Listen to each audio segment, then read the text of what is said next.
Salut les amis, ici Situ Girardin, spécialiste naturopathe et fondateur du groupe Au Nature Afrique. Aujourd'hui, on va parler d'un sujet très intéressant qui est comment améliorer sa longévité. En effet, quand je parle de longévité, c'est en fait comment améliorer son espérance de vie ou bien comment faire pour vivre plus longtemps. Alors, si tu penses que cette vidéo va te plaire, n'hésite pas à la regarder jusqu'à la fin et n'hésite pas aussi à t'abonner, à liker, à partager si tu es sur Facebook ou si tu es sur YouTube. N'hésite pas à partager, à t'abonner et à cliquer sur la cloche de notification pour ne rater aucune de nos prochaines vidéos. Alors, comment est-ce qu'on peut faire pour pouvoir améliorer sa longévité? Alors, j'aimerais d'abord prendre un exemple pour que vous puissiez comprendre un peu pourquoi aujourd'hui notre espérance de vie diminue de jour en jour.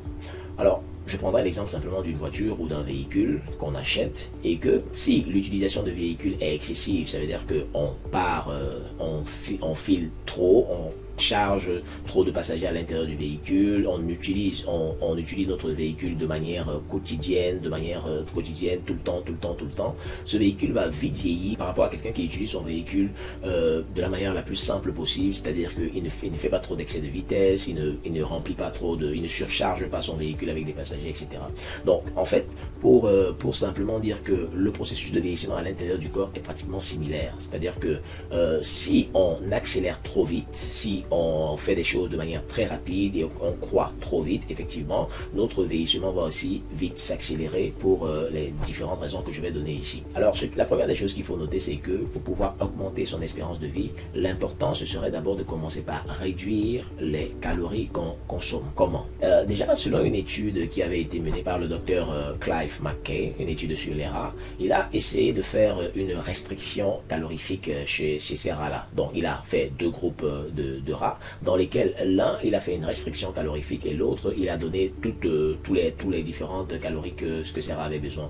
Il a fait une observation, c'est que les rats qui avaient reçu n'importe quel type d'aliment qu'ils voulaient, se sont retrouvés à avoir une espérance de vie moins par rapport aux rats qui avaient eu une restriction calorifique. Alors, selon lui, en fait, si les individus améliorent leur habitude de vie, s'entretiennent au mieux, ils vont automatiquement avoir une espérance de vie plus élevée par rapport à ceux qui ne s'améliorent pas. Et ce qu'il faut noter aujourd'hui, c'est que généralement, on a des habitudes de vie totalement contraires par rapport à l'évolution de notre organisme. Aujourd'hui, par exemple, on constate que dans la société, on rencontre beaucoup de personnes avec des maladies telles que les maladies cardiovasculaires, les AVC, les cancers, etc. Toutes ces maladies pilulent dans notre société et on se demande pourquoi, etc. Simplement pour la raison parce que notre organisme n'est pas assez évolué pour suivre le rythme dans lequel on l'impose. Bon, alors, comment donc faire pour pouvoir réduire ou bien pour pouvoir avoir une bonne restriction calorifique? Cela passe par une seule chose, par le jeûne intermittent. C'est-à-dire en fait qu'il faut savoir comment arrêter de manger quand il faut.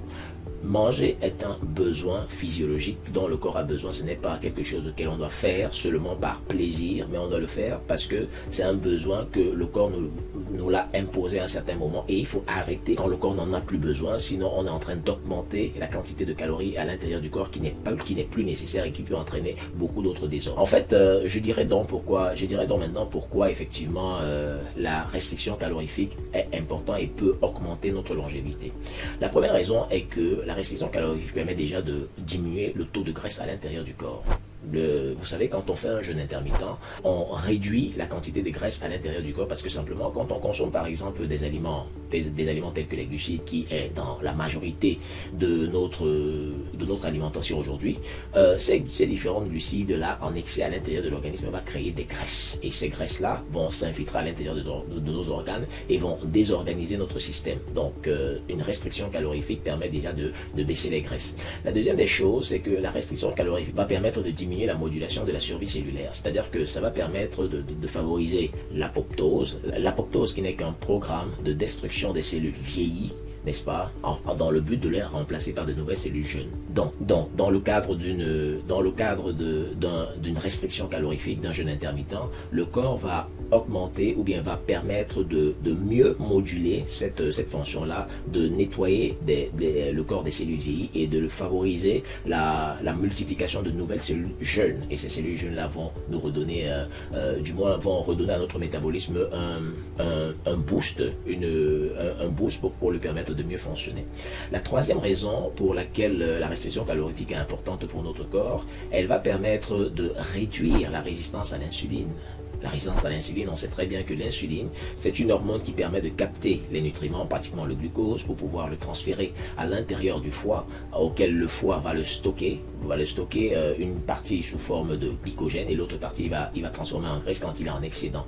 Alors l'insuline aussi, c'est un facteur de croissance, c'est-à-dire qu'il fait accélérer beaucoup nos différentes fonctions. C'est la raison pour laquelle on le retrouve dans la pratique, pratiquement dans plusieurs types de maladies comme les cancers, les AVC, les maladies cardiovasculaires. Effectivement, selon certaines études, on a constaté que les personnes qui sont atteintes de maladies cardiovasculaires ont un taux d'insuline très élevé. Donc il est important pour nous de faire ces différents jeûnes intermittents pour pouvoir permettre au corps de réguler le niveau d'insuline à l'intérieur de lui, afin qu'il puisse mieux fonctionner. Alors la quatrième raison est simplement que la restriction calorifique va permettre de diminuer les réactions inflammatoires et les infections. Je l'ai dit aussi dans certaines vidéos, l'apport calorifique augmente le taux d'infection. Je prends par exemple l'exemple des personnes qui consomment trop de sucre. Ils sont beaucoup plus susceptibles de faire des infections fongiques, c'est-à-dire des infections par des champignons, et ils sont aussi beaucoup plus susceptibles d'avoir des réactions inflammatoires, c'est-à-dire des douleurs articulaires et autres, et j'en passe.